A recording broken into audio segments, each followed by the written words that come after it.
இப்போ பூஜை கூடை ஒன்று ஆர்டர், அதுக்காக போட்டுட்ருக்கிறேன் பாருங்களேன்.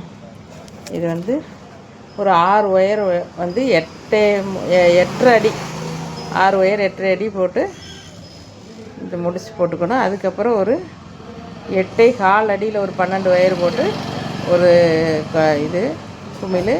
அதுக்கப்புறம் வந்து 8 அடியில் ஒரு 12 ஒயர் வெட்டி ஒரு குமிழ் போட்டு பெரிய சைஸாக போட்டுட்ருக்கிறேன். ஃபினிஷிங் எப்படி வரும்னு உங்களுக்கு காமிக்கிறேன்.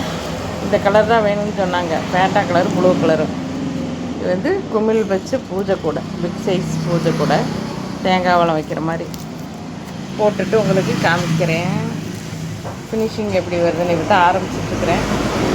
இது வரையில் வந்து கிராஸ் நாட்டு போட்டு இந்த 2 வரிசையும் வயர் கொடுத்து போட்டுட்ருக்குறேன். பாருங்கள், மேலே வந்ததுக்கப்புறம் காமிக்கிறேன். கூடை ஃபினிஷ் பண்ணியாச்சுப்பா.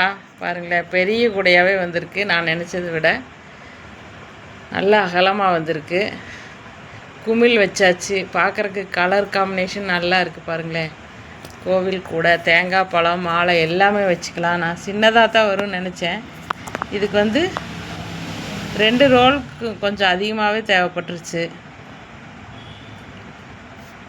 நல்லா இருக்கான்னு பாருங்கள். கைப்பிடி வந்து சாதா நாட்டில் வந்து கெட்டியாக போட்டிருக்கிறேன்.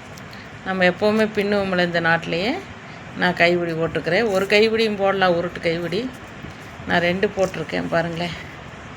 நல்லா இருக்கான்னு பாருங்கள். நல்ல அகலம், பயங்கரமான அகலமாக வந்துருக்கு.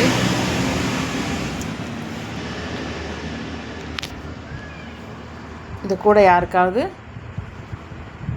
வேணும்னா அம்மாவுக்கு கமெண்ட் பண்ணுங்கள், போட்டு கொடுக்குறேன். பாருங்கள், கலர் காம்பினேஷனும் நல்லாயிருக்கு. கூட நல்லா இருந்தால் கமெண்ட் பண்ணுங்கள், ஷேர் பண்ணுங்கள், சப்ஸ்கிரைப் பண்ணிக்கோங்க. ப்ளீஸ் சப்போர்ட் பண்ணுங்கள்.